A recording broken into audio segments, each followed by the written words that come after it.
tere siis kõigile, kes otsustasid liituda sel kevadisel teisipäeva õhtul, et vahetada mõtteid siis digipedagoogika teemal tehisintellekti ajastul.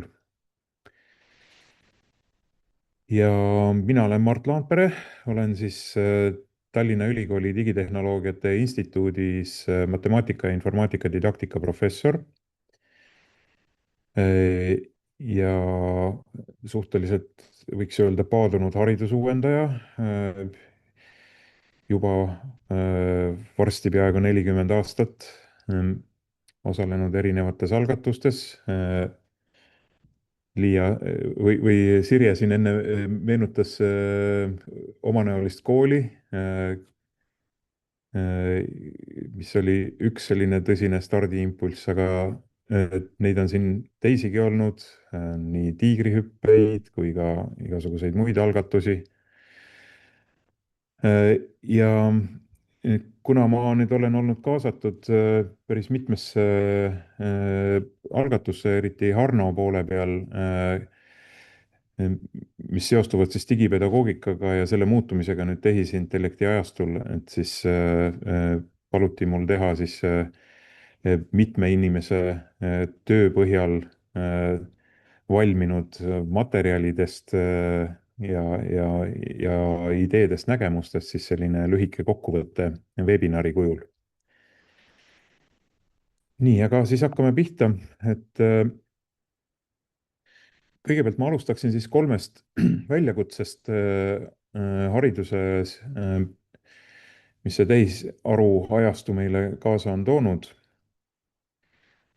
Nagu ikka, iga järjekordne selline suur tehnoloogiline uuendus, mis avaldab hästi suurt mõju teistes majandusvaldkondades, tööstuses, logistikas, panganduses, turvalisuses ja ma ei tea, mis iganes valdkonnas veel, et neid on olnud ju terve hulk siin viimase 30-40 aasta jooksul.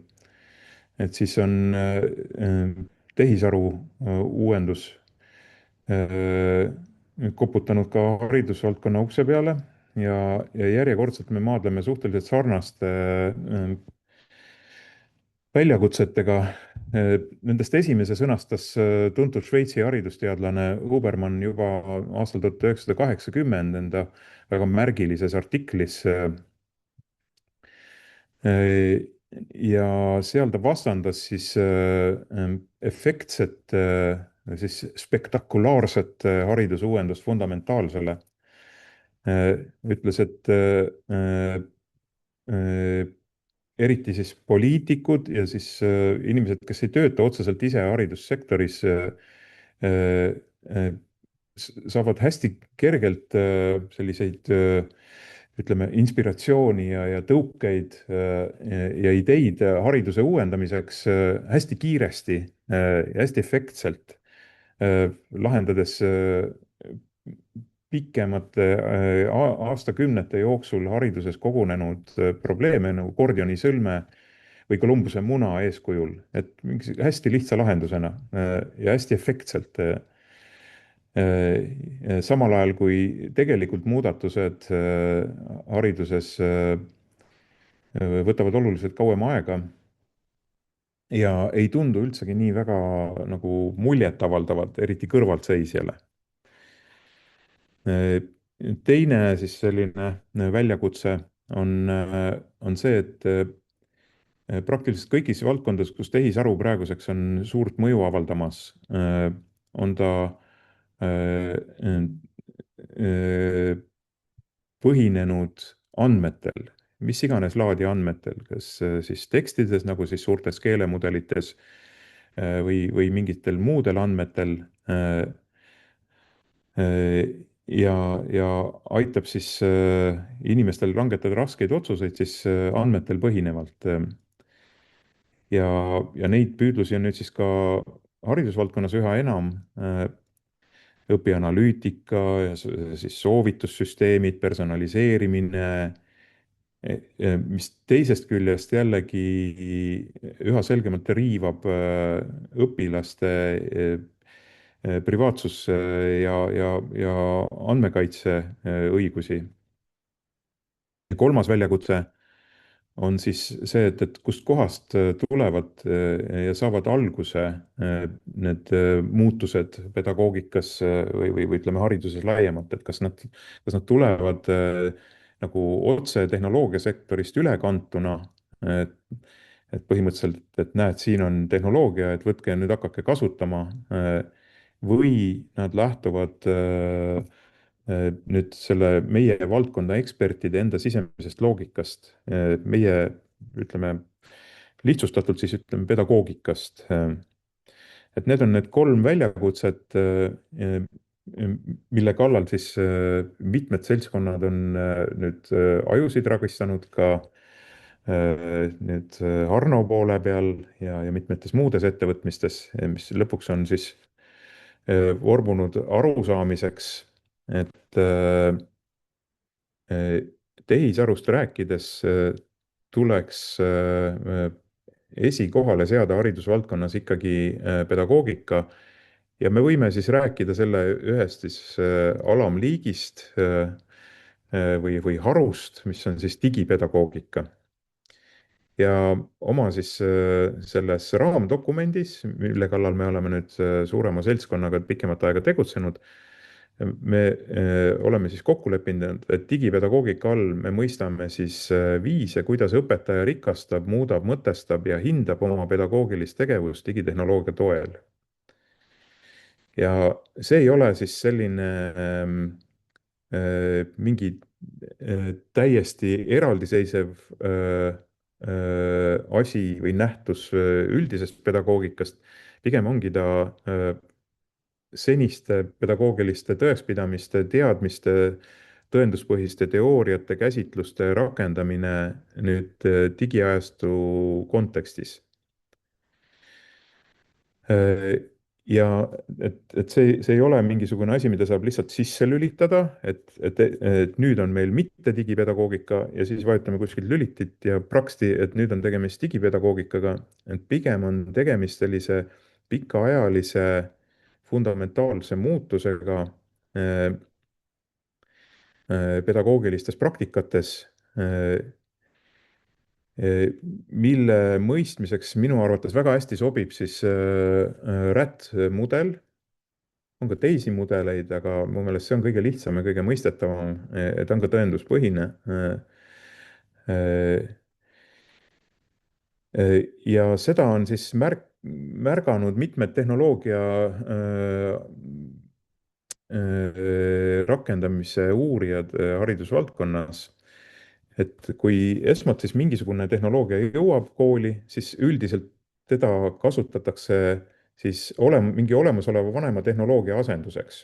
Et põhimõtteliselt tehakse kõike samamoodi, aga noh, näiteks selle asemel, et kirjutada valge kriidiga mustale tahvlile, kirjutatakse nüüd kas siis markeriga valgele tahvlile või siis mingisuguse muu kirjapulgaga interaktiivsele tahvlile.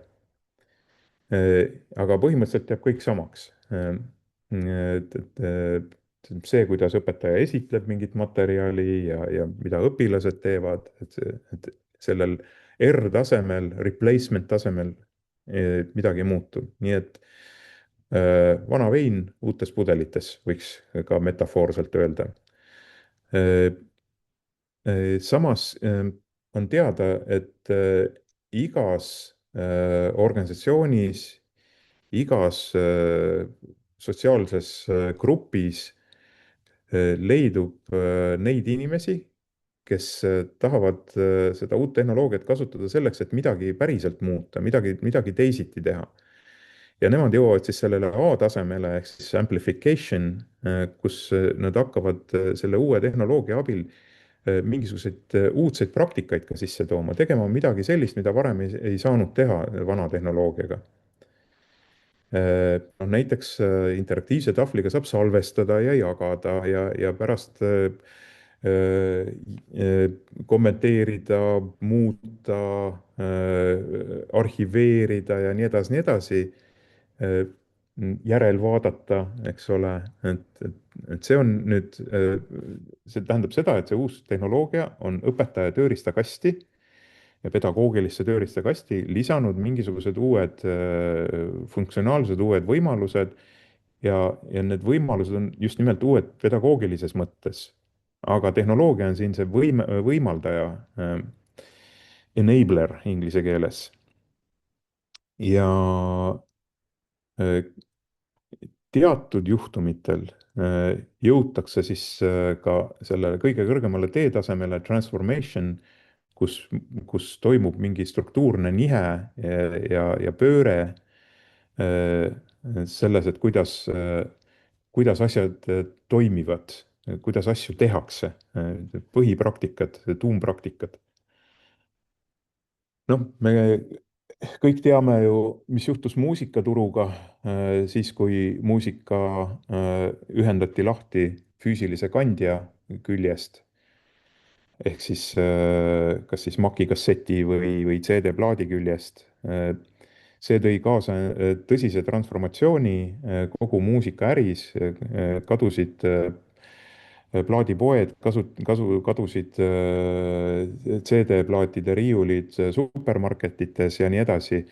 Ja see muutis väga palju kõike muusikaäri, kasumi jaotust muusika loojate, produtsentide ja teiste asjaga seotud isikute, ladude, jaekaubanduse ja nii edasi vahel. Et koolides me seda märkasime võib-olla kõige kontrastsemalt Covidi ajastul, kui tuli õpetada distantsilt ja siis me saime aru, et on tohutu kogus tööriistu, mis võimaldavad seda distantsilt õpetamise kogemust hoopis teistsuguseks pöörata. Et oli ju terve hulk õpetajaid, kes ka distantsilt õpetades asendaski siis ühe meediumi teisega, ehk siis näost näkku õpetamise asemel õpetasid sedasama loengut ja kirjutasid tahvlile nüüd lihtsalt digiplatvormil, aga meetodid ja pedagoogika jäi kõik samaks. ühesõnaga, nad olid R-tasemel. Ja siis oli suhteliselt kiiresti, mõne nädala jooksul suhteliselt suur seltskond õpetajaid avastas mingid hoopis uued meetodid, ehk siis nad liikusid võimenduse tasemele. Ja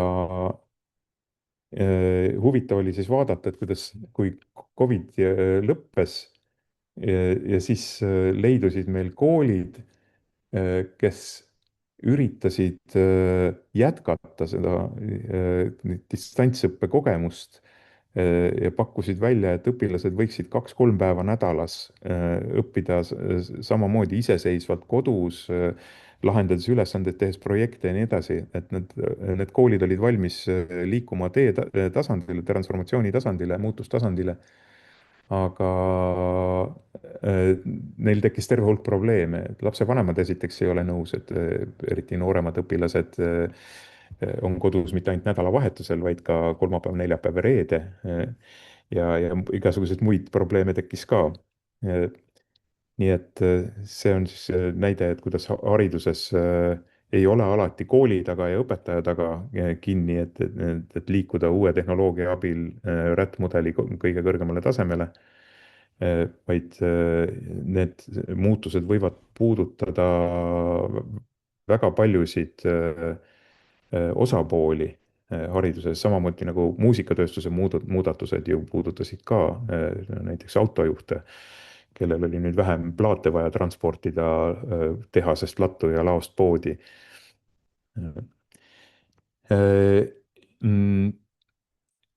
Et üks, mida uuringud on näidanud, on see, et kui riigil näiteks on tõsi taga mingisuguste suurte muudatustega hariduses tänu digiuuendusele, et siis ei ole mõistlik keskenduda ainult mikrotasandi ja makrotasandi meetmetele. Makrotasandi meetmed on siis õppekava uuendamine, seadusandluse uuendamine, õppekorralduse reeglite, regulatsioonide muutmine, mis puudutavad absoluutselt kõiki, kes tegutsevad haridusvaldkonnas. Või siis mikrotasandil tähendab seda, et koolitada üksikuid õpetajaid, saata nad sellistele kas ülikoolide või mingite muude osapoolte poolt pakutud koolitustele ja lootes, et nad siis koolitusel õpitu lähevad igaüks individuaalselt ja rakendavad oma praktikas. Et ei tohi ära unustada, et vahepeal on olemas veel ka mesotase ja kõige tulemuslikumad uuendused just nimelt muutustasemele jõudmiseks ka meil Eestis korduvalt on kinnitust leidnud, et need on tegelikult koolipõhised, et kui kool tervikuna võtab vastu otsuse, et nüüd meil on toimunud selline muutus, et meie õpetajatest suurem osa hakkab nüüd asju tegema teisiti. Kas kujundavalt hindama digivahendite abil või tehakse, ma ei tea, õppekorraldus kuidagi ümber, tunnijaotusplaan ja veel midagi. Aga kooli tasandil saab seda niimoodi korraldada, et sellega ei tegele ainult see väike grupp innovaatoreid ja varaseid muutuste omaksvõtjaid, vaid see jõuab rohkem kui poolte õpetajateni. et, et see on siis see selgitus sellele, et digipedagoogika ei ole selline mustvalge asi, vaid see on protsess ja ta on paraku kauakestev protsess. See võtab oluliselt rohkem aega kui mingisuguse uue tehnoloogia turule tulek. Üks asi, milles me siis omavahel kokku leppisime ka nendes erinevates gruppides, kellega me hakkasime mõtteid vahetama selle digipedagoogika raamistiku loomiseks tehisaru ajastul, oli see, et tegelikult on meil digipedagoogika selline praktiline mudel juba olemas DCOMP-edu näol. Et see on siis Euroopa õpetaja digipädevusmudel, Digital Competence of Educators, DCOMP-edu. See otsustati omal ajal teha täiesti erinev õppija digipädevusmudelist või siis tavakodaniku digipädevusmudelist, mis teadupärast koosneb siis 5 alampädevusest või pädevusvaldkonnast, mis on siis info- ja andmekirjaoskus, suhtlus- ja koostööoskus digikeskkonnas, digisisu-loome oskus ja siis digiohutusega seonduvad võimekused ja digitaalne probleemilahendus. Et see on kodaniku digipädevusmudel. Aga kui me vaatame õpetaja digipädevusmudelit, siis seal räägitakse hoopis digiõppevara leidmisest ja loomisest, kohandamisest, digivahendite abil õpetamise ja õppimise võtetest, digihindamisest, õppija võimestamisest digikeskkonnas. Et need on nagu need peamised pedagoogilised oskused õpetajale, põhimõtteliselt siis igale õpetajale nüüd digiajastul. Ja need kehtivad edasi ka tehisaru ajastul. Et minu arust ongi kõige hullem see, mis me praegu teha saaks, on öelda, et see DCOMP-edu on vananenud ja teeme nüüd selle asemel mingisuguse õpetaja tehisaru kirjaoskuse mudeli ja hakkamegi kasutama ainult seda. Et mina väidan ja mul on siis seal meie töörühmas või mõlemas töörühmas palju mõttekaaslasi, kes ka nõustuvad sellega, et tehisaru kirjaoskus on lihtsalt üks uudne aspekt või üks uudne täiendav kiht õpetaja digipädevusmudelis. Et ta on, rikastab, täiendab seda, aga ta ei asenda seda. Et minu meelest oli väga oluline, kui me selle kokkuleppeni jõudsime ja me ütlemegi, et soovitame Eestis käsitleda digipedagoogika sellise praktilise definitsioonina seda õpetaja digipädevusmudelit DCOMP-edu. DCOMP-edu ise on praegu ka uuendamisel. Hariduse ja kultuuri peadirektoraat DJ EAK käivitas nüüd just 2 nädalat tagasi selle DCOMP-edu mudeli uuendamise, et sinna sisse tuua siis õpetaja pedagoogilise tehisaru kirjaoskuse elemendid. Aga nad tuuaksegi sinna lihtsalt juurde lisaks meie töörühm oli lihtsalt ajast ees, me ei jõudnud ära oodata, me ei teadnud ka, et kas ja millal üldse tuleb see Dicompedu uuendamine. ja me lihtsalt tegime seda natukene ennetavalt, aga nii palju, kui ma olen nüüd aru saanud, siis see suur Euroopa töörühm liigub põhimõtteliselt sama rada. nii et ei tule mingisugust ebakõla või konflikti nende kahe lähenemise vahel. Äh, täna ma peamiselt räägin siis sellest äh,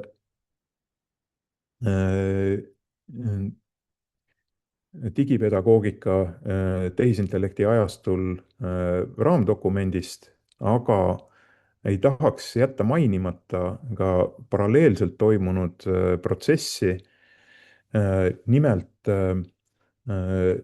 üritatakse nüüd erinevate Euroopa riikide Erasmus büroode poolt moodustada siis selliseid võrgustikke, mis keskenduvad liikmesriikide oma sisemistele prioriteetidele Erasmusega seonduvates valdkondades.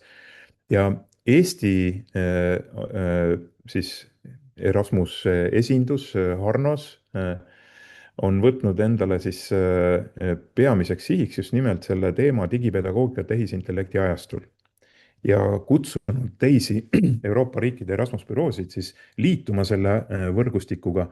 11 riiki või tegelikult vist isegi 13 on nagu liitunud sellega, aga ütleme niimoodi, 11 on nagu sügavamalt haaratud ja kaasatud sellesse tegevusse, mille eesmärgiks on siis koostada sellised pikaajalised üksteiselt õppimise programmid, mille raames siis nii õpetajad, tähendab õpetajad, koolijuhid ja, ja, ja siis haridusametnikud saaksid üksteiselt õppida vot just nimelt selles kitsas valdkonnas, digipedagoogika tehisintellekti ajastul. Üheks esimeseks tegevuseks sellel võrgustikul oli siis see, et otsustati läbi viia uuring sellest, et milline on praegu hetkeseis nendes võrgustikku liitunud riikide hariduspoliitikates ja praktikates just nimelt selles valdkonnas digipedagoogika tehisintellekti ajastul. ja minule koos siis kolleegiga Tallinna Ülikoolist James Sunny Guaico,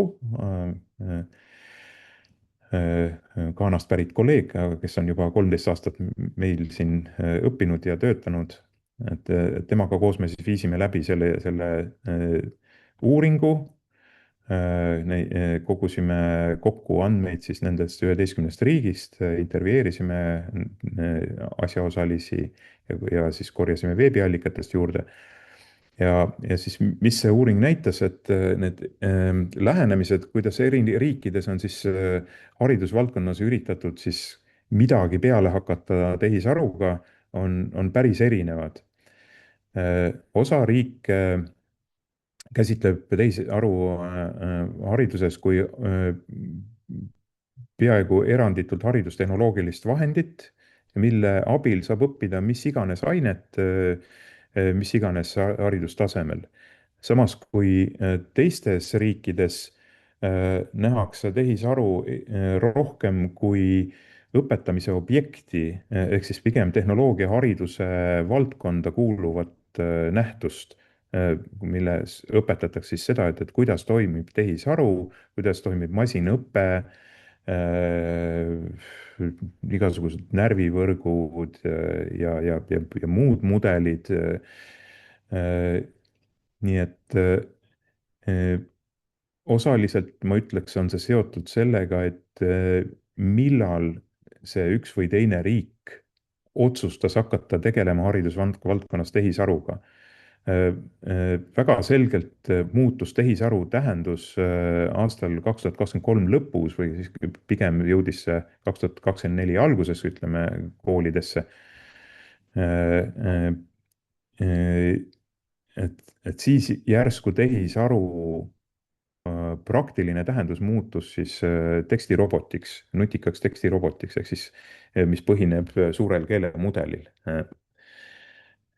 Need riigid, kes olid oma tehisaru strateegiahariduse jaoks varem valmis saanud, et nendel ta tähendas eelkõige ikkagi pigem mingisuguseid masinõppe algoritme ja muud sellised tehnoloogiliselt suhteliselt keerukaid asju, mida siiski nad pidasid võimalikuks õpetada ka juba 4. klassist alates. näiteks see pilt, mis mul siin kõrval on siis Soome ühest kõige suurema rahastusega teadusprojektist haridusvaldkonnas, kus siis juba aastast 2021 üritatakse siis luua selliseid häid näiteid ja praktikaid näiteks masinõppe õpetamiseks õpilastele alates 2. kooliastmest. Et õpilased ise suudavad luua sellise äpi väga lihtsate vahenditega, mis suudab ära tunda mingeid erinevaid seeni või õisi või keerukama ülesande puhul eristada kassi koerast näiteks. Sellega veel väga hästi tehisaru iga kord hakkama ei saa, aga õpilastele selgitatakse, kuidas mudeli treenimine toimib sellise vahendi nagu Teachable Machine abil. Aga noh, see on üks näide lihtsalt. See uuring näitas, et tegelikult on pea igal partnerriigil midagi teistele õpetada tehisaru ja digipedagoogika osas. Et kellel on väga tugevad teaduskeskused, mis sellega tegelevad, kellel on mingisugused ägedad rakendused, mis on hakanud õpetajate seas levima, kas siis riigi toel või ilma selleta, kellel on jälle tehtud väga head õppematerjalid ja õpikud ja lausa isegi eraldi õppeaine tehisaru õppimiseks. Nii et need lähenemised on praegu väga erinevad ja see tähendabki, et see on nüüd valdkond, kus tegelikult võiks hakata otsima Euroopa mingisugust ühtset lähenemist, nagu omal ajal õpetaja digipädevuse osas ka kombati tükk aega, enne kui jõuti selle Dicompedu mudelini, mis praegu sobib kõikidele Euroopa Liidu liikmesriikidele. Nii, ja et see oli siis selline vahepõige sinna sellesse uuringusse.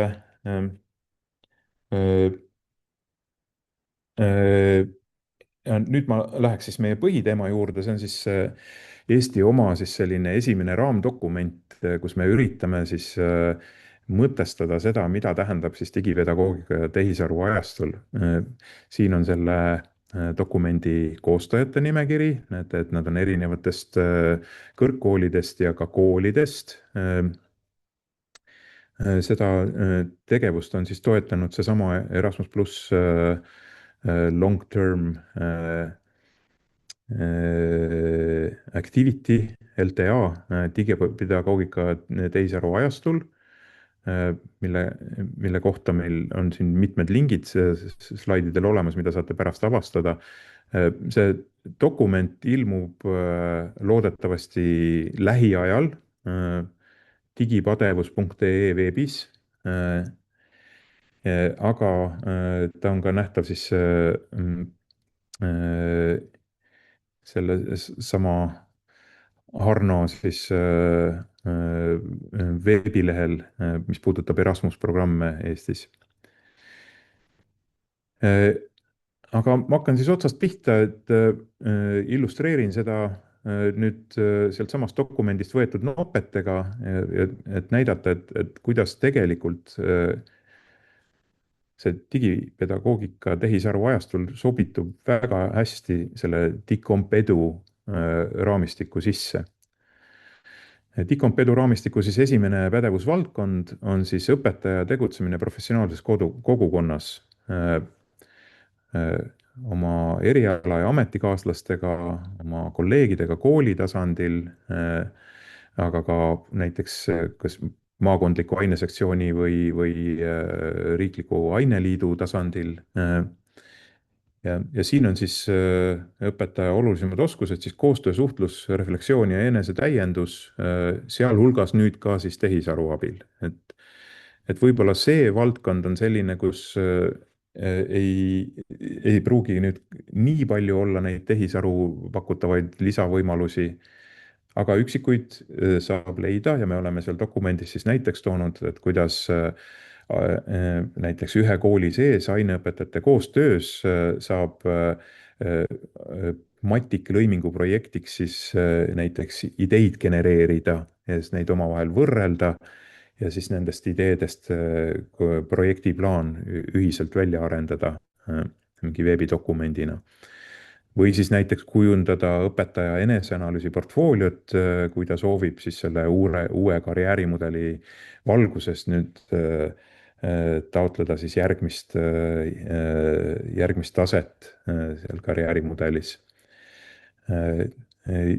Või näiteks saab tehisaru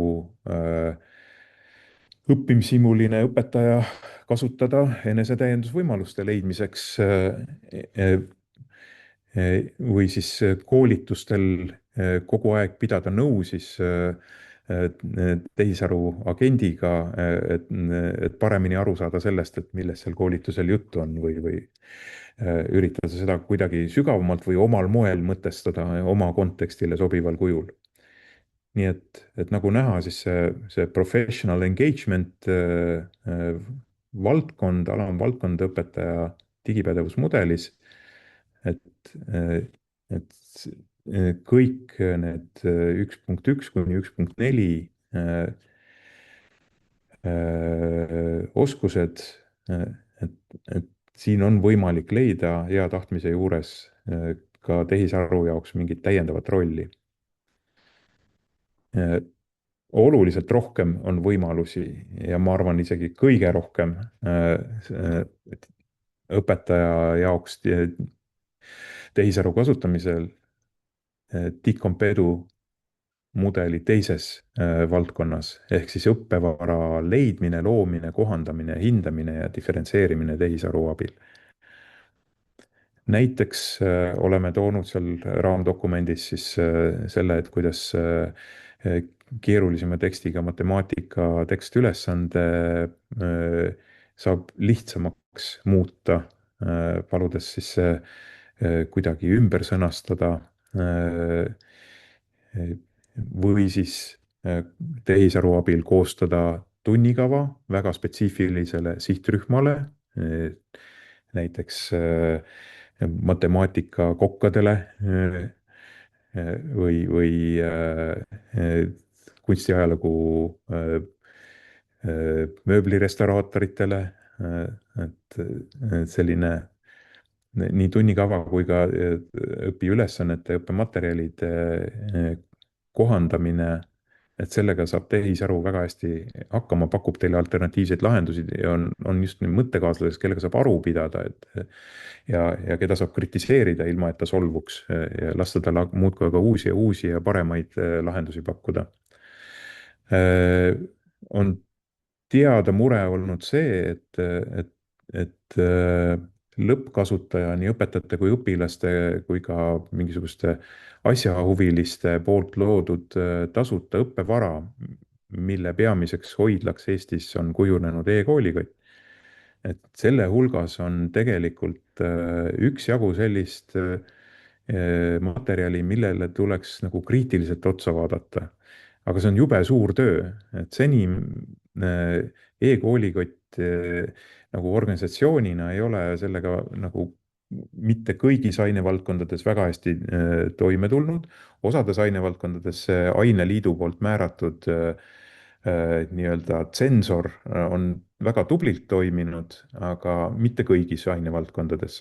Nii et seal on, ütleme otsesõnu ka sellist mittekvaliteetset ja mitte väga korrektset õppevara. Ja kui teil vähegi on kahtlus, siis jällegi tehisaru on see, kes aitab teil kriitiliselt hinnata. Teda peab selleks nügima, sest loomuldasa tehisaru kangesti üritab teie meele järgi olla ja väga positiivne alati. Aga kui teda selles suunas nügida, siis ta oskab olla ka kriitiline, eriti kui teil selle kriitika jaoks mingisugune raamistik ette anda. Aga ka seda raamistikku oskab ta ise aidata teil luua. Äh,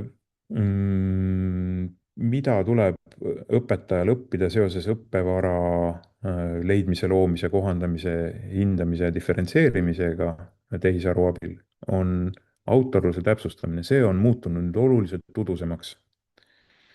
Ja noh, näiteks teadusmaailmas on muutunud no, täitsa reegliks, et ma olen ise päris mitme teadusajakirja juures retsensendiks, retsenseerin teadusartikleid ja kange kiusatus on mingi hästi põhjalik artikkel, mingi 40-50 leheküljeline keeruline tekst, eks ole. Esimese hooga visata sinna chat GPT-sse täistekstina üles et tema aitab mul kiiresti leida need siis kas nõrgad või tugevad kohad. Aga nüüd kõik ajakirjad rõhutavad, et see tegevus ei ole okei, see ei ole sobilik, sest nagu ta on ühe korra sinna üles laetud, siis ta põhimõtteliselt tehisaru võtab selle endale õppimisel aluseks ja kasutab seda näiteks pärast ja mitte keegi ei suuda seda autorlust pärast välja tuua. Teine asi on see, et kui te kasutate, õpetajatel on alati olnud see mure, et nad kasutavad mingisuguseid materjale, mis ta on kuskilt on saanud, enam täpselt ei mäleta, kuskohast, ja kasutavad seda enda näiteks tunnikavade või õppematerjalide tegemisel ja ei oska viidata ja selle tõttu nad ei julge seda pärast jagada teiste õpetajatega. Et siis võib juhtuda, et nüüd on teile tekkinud hea abimees, kes suudab leida selle algse autori üles, nii et te saate viite juurde panna. Et siin on nii probleemne pool sellel tehisaru poolel, mida õpetaja peab endale teadvustama, aga on ka siis tehisarust saanud õppe või abivahend autorluse täpsustamisel. Tehisaru aitab ilmselt ka äh, nuputada välja, et kuidas enda loodud õppevara paremini litsenseerida, lähtuvalt just teie enda eesmärkidest, et kas teie eesmärgiks on võimalikult laialt seda jagada, et võimalikult paljud seda saaksid kasutada ja muuta. Et tihtilugu see iseseisvalt oma peast selle sobiva litsentsitüübi valimine ei ole lihtne ülesanne, aga tehisaru suudab teid kindlasti selle juures hästi aidata. Dicompedu kolmas valdkond on õpetamine ja õppimine digivahendite abil. See on siis kõige pedagoogilisem valdkond. Ja seal siis pannakse rõhku siis just nimelt sellisele pedagoogilise didaktilisele innovatsioonile, et kuidas õpetada uudsel viisil. Et noh, me mäletame seda muutunud õpikäsitlust või nüüdisaegset õpikäsitlust, mida siis eelmine haridusstrateegia, elukestva õppe strateegia 2014-2020 üritas siis juurutada laiapõhjaliselt Eesti koolides. Ja see keskendus siis eelkõige loovusele ja koostööle ja enesejuhitavusele. Aga noh, nüüd on juurde tulnud ka probleemilahendus, prototüüpimine, tinkerdamine, selline katsetamine. Et need on kõik sellised uudsed metoodikad, mille võimaldajaks on muuhulgas siis tehisaru. Ja siin me oleme toonud siis terve hulga näiteid, et kuidas saab õpetaja rikastada oma pedagoogilist tööriistakasti tehisaru vahendite abil. Näiteks saab luua siis sokraatilise custom GPT, niisuguse agendi õpilastele rollimängu toetamiseks ja läbiviimiseks. Et noh, näiteks ma tean, et meil läheb nüüd järgmisel nädalal kaitsmisele magistritöö matemaatikaõpetajate magistriõppekavalt, kus kaks õpetajat siis just nimelt tekitasidki sellise custom GPT lahenduse, mis sokraatilisel moel mitte otse vastuseid andes, vaid pigem suunates ja küsides ja nügides aitab õpilastel siis paremini õppida. Seal ei olnud küll tegemist rollimänguga, aga seal meie dokumendis me oleme siis sellise rollimängu näite toonud.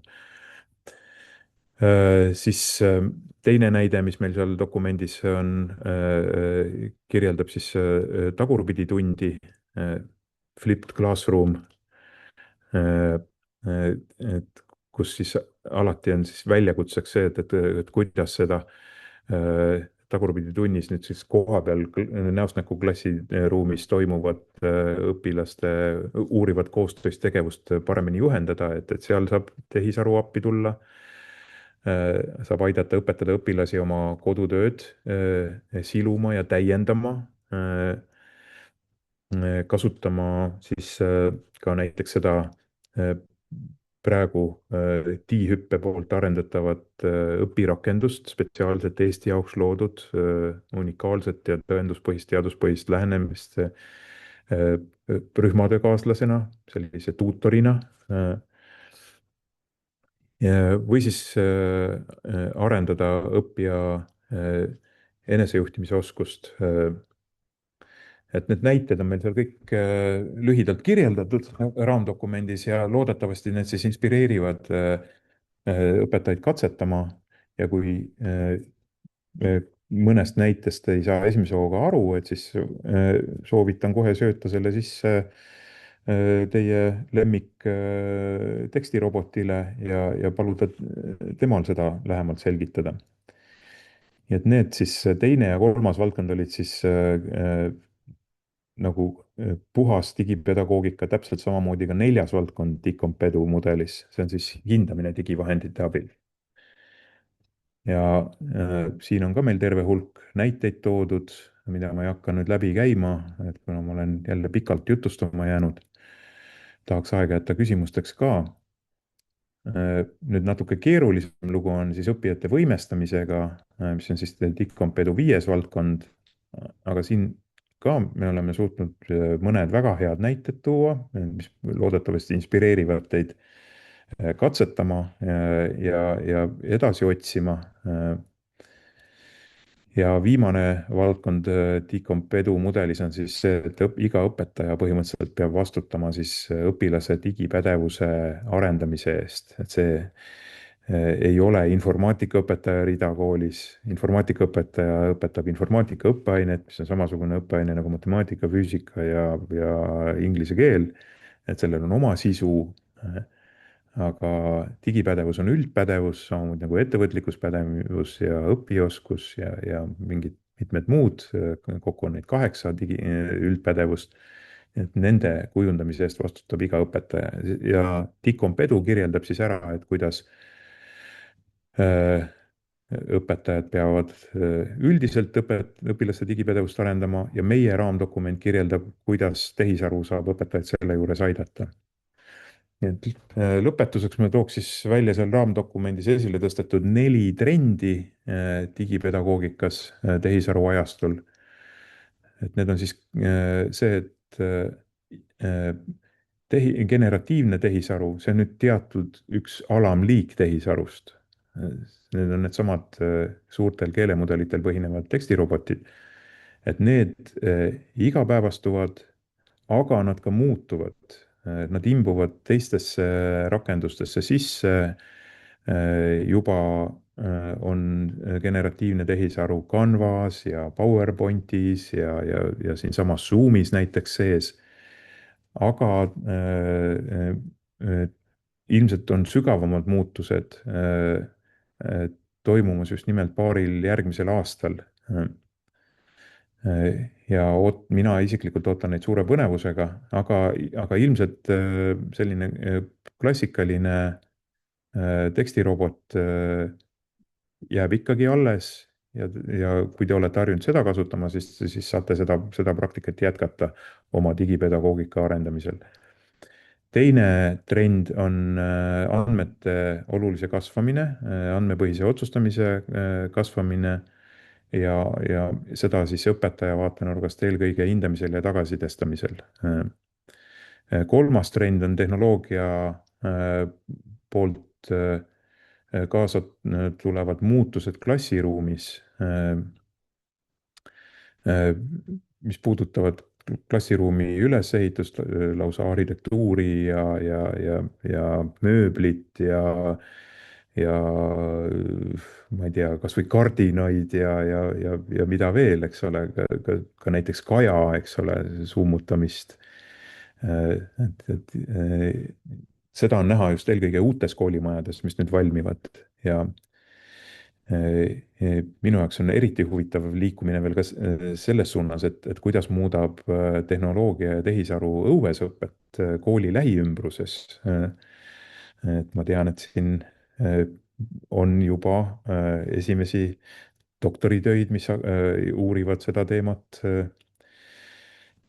Neljas trend on siis see, et hariduses kasutatud platvormid muutuvad aina keerulisemateks ökosüsteemideks, mis koosnevad eri teenusepakkujate poolt loodud lahendustest, mis on omavahel ühendatavad ja vahetavad omavahel andmeid.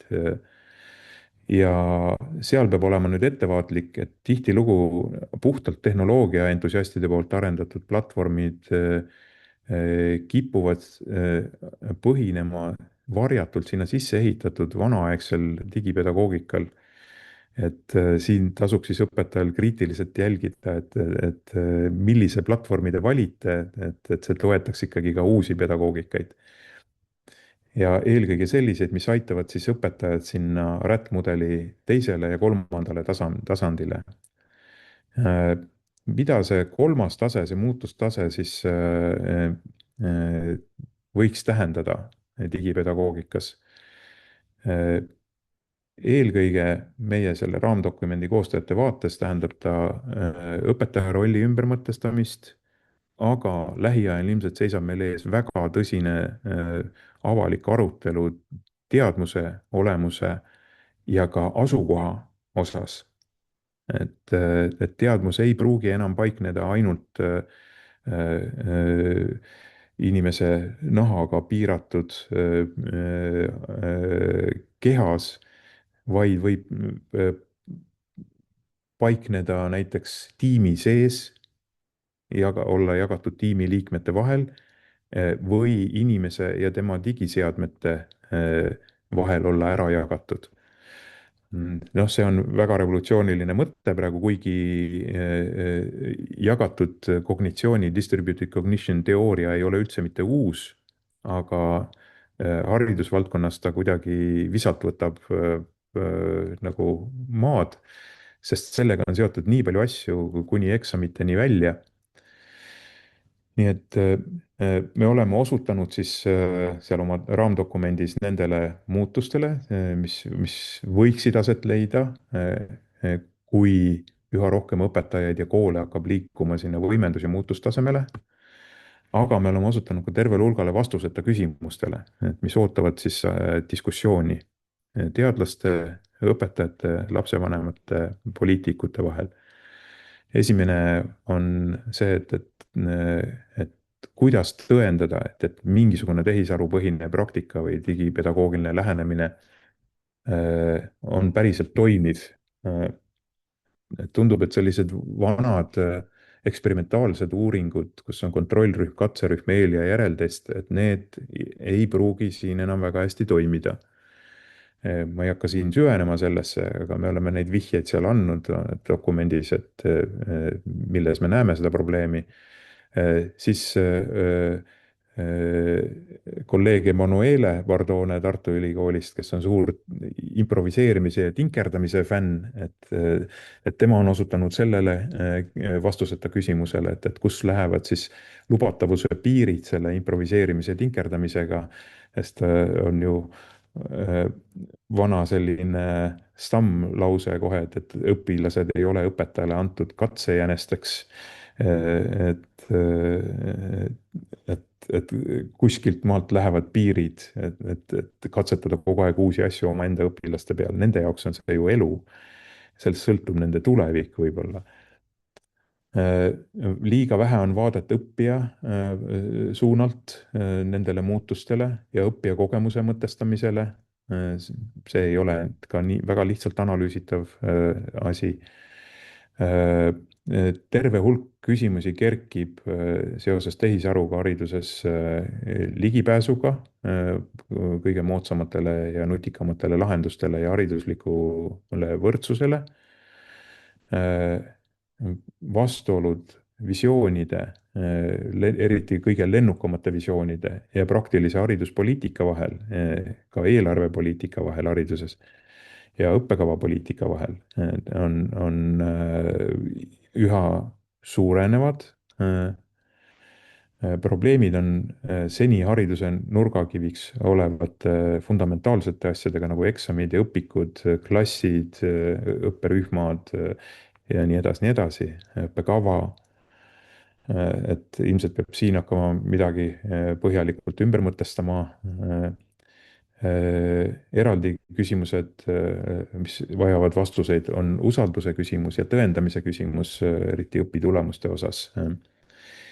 Ja tehisaru üks nõrkusi on taanduv toestamine. Et tehisaru abil saab ehitada piltlikult öeldes hea abiratastega jalgratta, aga ta ei saa aru erinevalt elusast õpetajast, millal on mõistlik neid abirattaid hakata kergitama ülespoole, et lapsel tekiks endal see tunne, et nüüd ta sõidab ise ja millal on aeg need abirattad üldse sealt ära võtta ja lasta laps iseseisvalt sõitma.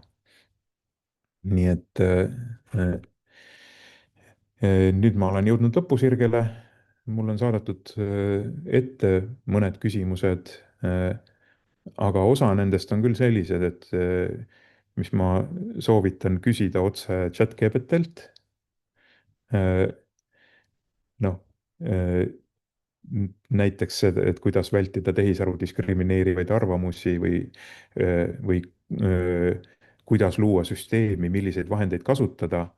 Et ma ütleks, et eriti see viimane küsimus, kuidas luua süsteemi ja milliseid vahendeid kasutada, on puhas tinkerdamise teema. Et te peate hakkama kuskilt tinkerdamisega, oma stiilis nokitsemisega pihta, küsides aeg-ajalt nõu siis tehisarult. Ja valides tehisaru poolt pakutud lahendustest need, mis sobivad teie pedagoogilise kreedoga, teie praktikaga, teie kontekstiga, teie ainega. Nii et ei ole olemas sellist ühte lihtsat ja õiget lahendust, mis sobib esimese klassi klassiõpetajale või siis 12. klassi matemaatikaõpetajale. Sama asi puudutab seda väga huvitavat viimast küsimust, kuidas saab toetada lugemise ja kirjutamise raskusega õppijaid. Ma prooviks, esitasin selle küsimuse ChatGPT-le ja ma sain väga põhjaliku ja väga huvitava ja väga hea vastuse, mis tekitas mul suure uudishimu, aga et see on lihtsalt järgmiseks päästikuks, et selle teemaga nüüd minna sügavuti edasi lugeda, uurida, katsetada neid tema pakutud lahendusi. Nii et nüüd see on niisugune minupoolne kiire koondvastus nendele küsimustele.